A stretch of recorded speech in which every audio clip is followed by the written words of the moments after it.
যে সমস্ত মেজর সিনহার যে আপনার হত্যা মামলা, এটা একটা পাশবিক হত্যা ঘটনা ছিল। আমাদেরকে কি বলবো আর কি, মানে আমরা সবাই শোকাচ্ছন্ন ছিলাম, সবাই আমরা বিচার চেয়েছি। 7 খুন, বর্বরচিত একটা খুন হয়েছে, আমরা এটার বিচার চেয়েছি।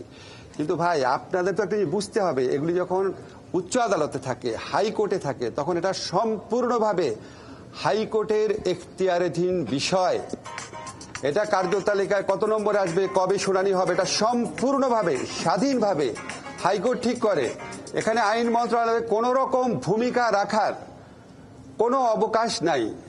তো আমি যারা এই সমস্ত কমপ্লেইন করেন, আপনাদের ইমোশনের প্রতি শ্রদ্ধা জানিয়ে বলছি, প্লিজ একটু সত্যি জিনিসটা জানার চেষ্টা করেন, এটা সত্যিকার পরিস্থিতিটা জানার চেষ্টা করেন।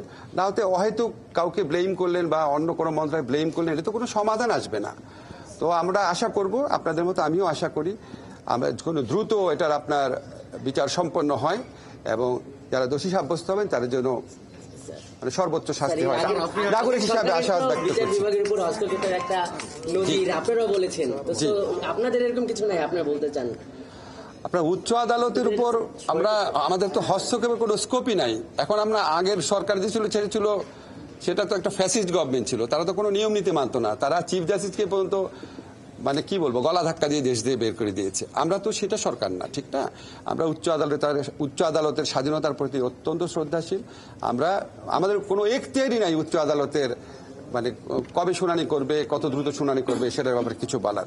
আমাদের একমাত্র যেটুকু রোল থাকে অ্যাটর্নি জেনারেল অফিসের মাধ্যমে, সেটা আমরা সম্পূর্ণভাবে সেই দায়িত্ব পালন করি।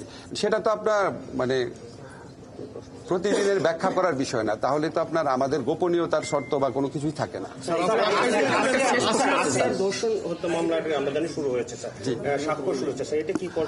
আসিয়া হত্যা মামলা লাস্ট যেটা আপনার গত বুধবার এটা আপনার বিচার কাজ শুরু হয়েছে, কারণ এটা চার্জশিট পেতে একটু দেরি হয়েছিল। এখন চার্জশিট ছাড়া তো কোনো বিচার কাজ শুরু হতে পারে না, তো আপনি জানেন। এখন বিচার কাজ শুরু হয়েছে বুধবার।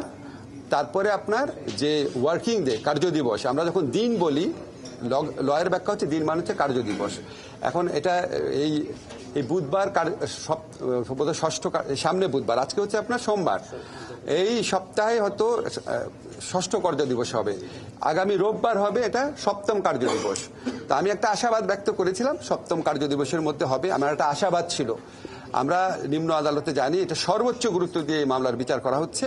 আমার মনে হয় না তেমন একটা ব্যত্যয় হবে। আমরা খুব দ্রুত ইনশাআল্লাহ রায় পাবো।